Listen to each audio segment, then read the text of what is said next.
यावर्षी महाराष्ट्रामध्ये खूप मोठ्या प्रमाणात ऊसाचं क्षेत्र वाढलं असून ऊसाचा बंपर क्रॉप राहील अशा प्रकारची अवस्था आहे आणि त्यातूनच शेतकऱ्याला FRP मिळाली पाहिजे आणि साखर कारखानदारी देखील चालली पाहिजे। या दृष्टीनं अडचणीत असलेल्या साखर उद्योगाला मदत करा अशा प्रकारची विनंती घेऊन आज आम्ही या ठिकाणी आलो। आम्ही सर्वात पहिल्यांदा आदरणीय गृहमंत्री महोदय जे ग्रुप ऑफ मिनिस्टर्सचे प्रमुख देखील आहेत आदरणीय अमित शाह यांची भेट घेतली आहे। कृषी मंत्र्यांची भेट घेणार आहोत, आम्ही पासवान साहेबांची भेट घेणार आहोत आणि अतिशय सकारात्मक अशा प्रकारची चर्चा ही माननीय अमित शहाजींची आमची झाली आणि त्यांनी देखील अनेक गोष्टी ज्या आहेत या निश्चित आम्ही त्याचा विचार करून योग्य अशा प्रकारचा दिलासा हा साखर उद्योगाला देऊ अशा प्रकारचं आश्वासनही दिलं आहे। यामध्ये विशेषतः अनेक साखर कारखाने जे आहेत हे गेल्या 2-3 वर्षामध्ये ज्या काही अडचणी झाल्या, दुष्काळ आला किंवा कुठे अतिवृष्टी झाली अशा प्रकारच्या कारणांमुळे अडचणीत आले आहेत, त्यांच्या लोनचं वन टाईम रिस्ट्रक्चरिंग करून द्यावं अशा प्रकारची एक मागणी आम्ही केली आहे। यासोबत सॉफ्ट लोन हे साखर कारखान्यांना देण्यात यावं अशा प्रकारची मागणी आम्ही केली आहे। एका बेलआउट पॅकेजची देखील आम्ही मागणी केली आहे की ज्यामध्ये विशेषतः FRP देण्याकरता असेल किंवा इतर बाबींकरता त्या ठिकाणी सरकारची मदत ही मिळाली पाहिजे। यासोबत आम्ही एक अजून विनंती केली आहे की जी इथेनॉलची पॉलिसी आहे या सरकारने अतिशय चांगली इथेनॉलची पॉलिसी आणली आहे, पण या पॉलिसीचं एक्सपान्शन केलं पाहिजे आणि सगळ्यात महत्त्वाचं ऑइल कंपन्यांनी दीर्घ मुदतीचे करार या ठिकाणी केले पाहिजेत। किमान 10 वर्षापेक्षा जास्त मुदतीचे करार जर ऑइल कंपन्यांनी केले तर त्यातनं लोन रेस करायला देखील फायदा होईल आणि ऑइल कंपन्यांनी हे करार केल्यामुळे एक प्रकारची त्यांची गॅरंटी मिळाल्यामुळे ज्या वित्तीय संस्था आहेत त्या देखील कारखान्यांना मोठ्या प्रमाणात वित्तीय मदतही करतील आणि सगळ्यात महत्त्वाचं साखर जास्त झाली म्हणून जे साखरेचे भाव पडतात ते पडणार नाहीत आणि त्यातनं देशाला देखील एक मोठा फायदा होईल। तर याही मागणीवर अतिशय सकारात्मक आम्हाला आश्वासन माननीय अमित शहांनी दिलं आहे आणि इथेनॉल पॉलिसीमध्ये मेजर चेंजेस करण्याच्या संदर्भातलं सूतोवाच त्यांनी केलं आहे। त्याचप्रमाणे आम्ही त्यांना ही विनंती केली की अनायसे सरकार FRP वाढवतोच आहे, शेतकऱ्याचा फायदा होतोच आहे, पण त्याचसोबत MSP देखील वाढवली पाहिजे, जी मिनिमम सेलिंग प्राईस आहे ती देखील वाढवली पाहिजे, कारण मागच्या काळामध्ये ती 31 रुपयापर्यंत गेली आणि आता FRP वाढल्यामुळे ती वाढवली तर FRP द्यायला देखील मदत होईल आणि कारखान्यांना देखील त्या ठिकाणी तक्ता येईल आणि त्याही संदर्भात त्यांनी बरेच सकारात्मक अशा प्रकारचं आम्हाला आश्वासन दिलं आहे। यासोबत अजून काही मागण्या आम्ही केल्या आहेत। बफर स्टॉक ठेवला पाहिजे, तो क्रिएट केला पाहिजे, त्याचं व्याज वगैरे जे आहे ते केंद्र सरकारने बेअर केलं पाहिजे। त्यासोबत एक्सपोर्ट सबसिडी ही मोठ्या प्रमाणात दिली पाहिजे, कारण खूप मोठ्या प्रमाणात शुगर तयार झाल्यानंतर त्याचं इव्हॅक्युएशन झाल्याशिवाय आपलं जे डोमेस्टिक मार्केट आहे तिथले भाव जे आहेत ते आपण स्टॅबिलाइज नाही करू शकत आणि म्हणून त्याही संदर्भातली मागणी जी आहे ती आम्ही केली आहे। आणि या व्यतिरिक्त काही साखर उद्योगातल्या छोट्या मोठ्या गोष्टी ज्या आहेत, सगळे उद्योगातले प्रमुख मंडळी माझ्यासोबत या ठिकाणी असल्यामुळे आमच्या पक्षाची नेते मंडळी, तर त्यांनी देखील काय अडचणी आहेत त्या समोर ठेवल्या आणि मला असं वाटतं की खूप सकारात्मक अशा प्रकारची बैठक झाली आहे आणि त्यांनी देखील आम्हाला सांगितलं की तुम्ही आता जे निवेदन मला दिलं आहे ते कृषी मंत्र्यांना आणि त्यासोबत सिव्हिल सप्लाय मिनिस्टरला देखील द्या, त्यांची वेळ आम्ही घेतली आहे आणि त्यांना देखील आम्ही या संदर्भात भेटणार आहोत। आम्हाला अपेक्षा आहे की केंद्र सरकारच्या वतीनं साखर उद्योगाकरता चांगले निर्णय येत्या काळात घेतले जातील।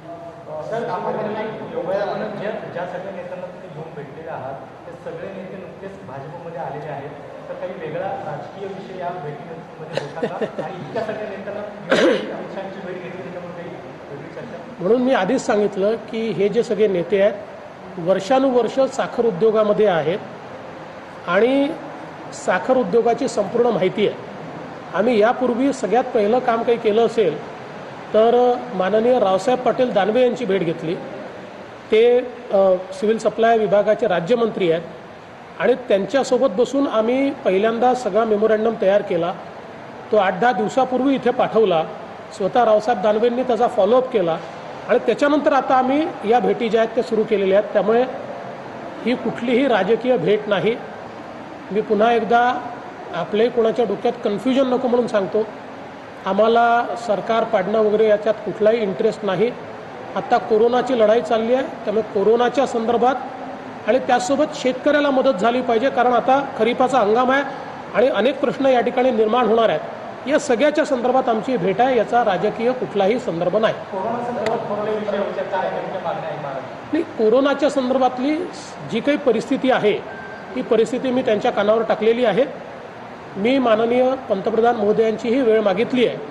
ती जर मला मिळाली तर त्यांच्याही कानावर मी कोरोनाच्या संदर्भात महाराष्ट्रात काय चाललं आहे, काय झालं पाहिजे आणि सकारात्मक म्हणजे इथे कुठलंही राजकारण न आणता महाराष्ट्र, कारण आपल्याला माहिती आहे आत्ता प्रचंड कोरोना महाराष्ट्रात वाढतो आणि विशेषतः MMR रिजनमध्ये आणि आता जवळजवळ पश्चिम महाराष्ट्रामध्ये, उत्तर महाराष्ट्रातल्या किंवा मराठवाड्यातल्या जवळजवळ वेगवेगळ्या जिल्ह्यांमध्ये, विदर्भातल्या अनेक जिल्ह्यांमध्ये रोज संख्या ती वाढते आहे.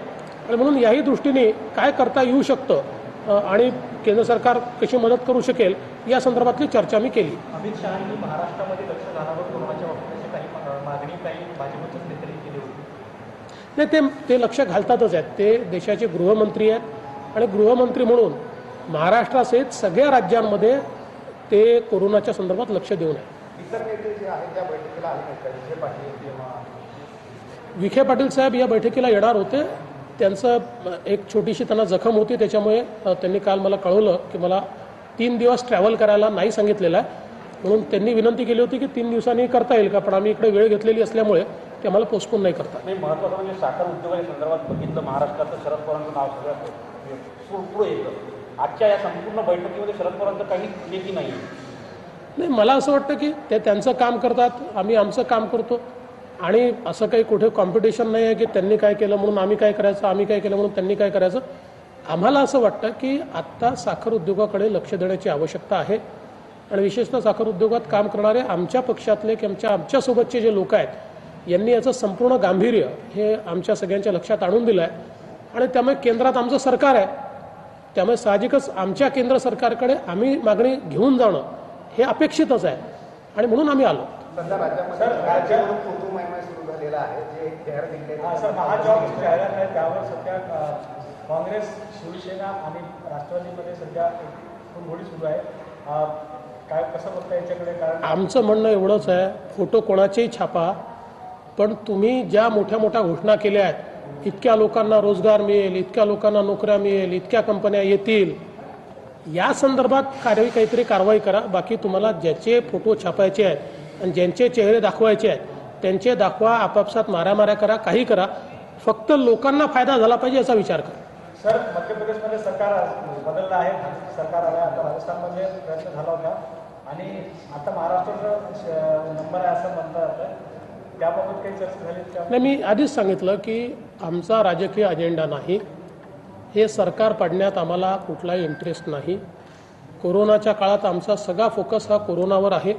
मी वारंवार सांगितलं आहे की आंतरविरोधाचं सरकार आहे, जोपर्यंत चाललं आहे तोपर्यंत चालेल, ज्या दिवशी पडेल त्या दिवशी काय करायचं आम्ही ठरवू, पण आमचं सरकार पाडण्याकरता कुठलाही प्रयत्न नाही. चर्चा अशी आहे की सर, चर्चा अशी आहे की आपण ऑपरेशन लोटससाठी दिल्लीत आले आहोत. चर्चा काही असू शकतात, चर्चा वेगवेगळ्या लोक वेगवेगळ्या चर्चा करतात, पण ऑपरेशन लोटस कुठलं तयारी झालेलं नाही आणि लोटस ऑपरेशनची कुठली आमची त्या ठिकाणी चर्चा आहे. सर, राजस्थानमध्ये काही कथित व्हिडिओ ऑडिओ आले आहेत, त्यामध्ये भारतीय जनता पक्षाच्या नेत्याचं नावही आलं आहे. राजस्थानमधलं काही कथित ऑडिओ क्लिप आली आहे, त्यामध्ये भारतीय जनता पक्षाचं नेत्याचं नाव आलं आहे. त्यामध्ये म्हटलं आहे की भारतीय जनता पक्षाने राजस्थानमधलं सरकार पाडण्याचा प्रयत्न केला आहे, असा आरोप केला आहे.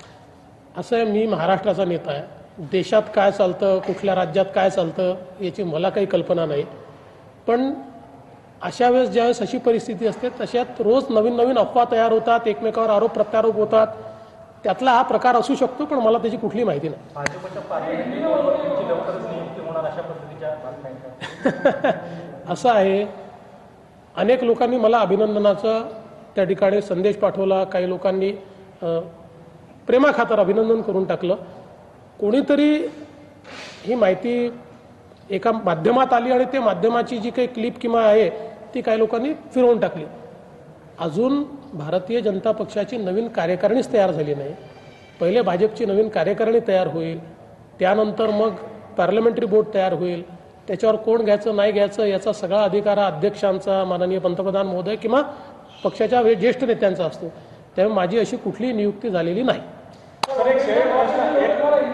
जी जी जी हाँ, हम दिल्ली में, महाराष्ट्र में जो चीनी का उद्योग है उसकी समस्याओं को लेकर आए हैं. इस बार गन्ने का बहुत बम्पर क्रॉप महाराष्ट्र में तैयार हो रहा है और इसके चलते कई समस्याएं भी सामने आने वाली है और उसको सुलझाने के लिए केंद्र सरकार एक पैकेज दे, ऐसी हमने मांग की है, जिसमें चाहे लोन का रिस्ट्रक्चरिंग हो, जिसमें सॉफ्ट लोन देने की बात हो, या फिर एक्सपोर्ट सब्सिडी हो, या बफर स्टॉक क्रिएट करने की बात हो, ऐसी कई चीज़ें, या एमएसपी को बढ़ाने की बात हो, ऐसी कई चीज़ें लेकर हम यहाँ पर माननीय गृह मंत्री जी से मिले, क्योंकि जीओएम के ग्रुप ऑफ मिनिस्टर्स के वो प्रमुख है, कृषि मंत्री जी, सिविल सप्लाई मंत्री जी, ऐसे सभी से मिलकर हम लोग इसकी मांग यहाँ पर कर रहे हैं. और यहाँ पर हमारा कोई भी पॉलिटिकल एजेंडा नहीं है. सरकार को गिराने में, सरकार को हिलाने में हमारा कोई इंटरेस्ट नहीं है. अभी कोविड की लड़ाई चल रही है, हम कोविड की लड़ाई साथ में मिलकर लड़ना चाहते हैं. यहाँ महाराष्ट्र की सरकार है, अंतर्विरोध की सरकार है. ये सरकार अपने बोझ से जब गिरेगी तब विचार किया जाएगा. आज हमारा एजेंडा प्योरली किसानों के हित में और चीनी उद्योग के हित में है.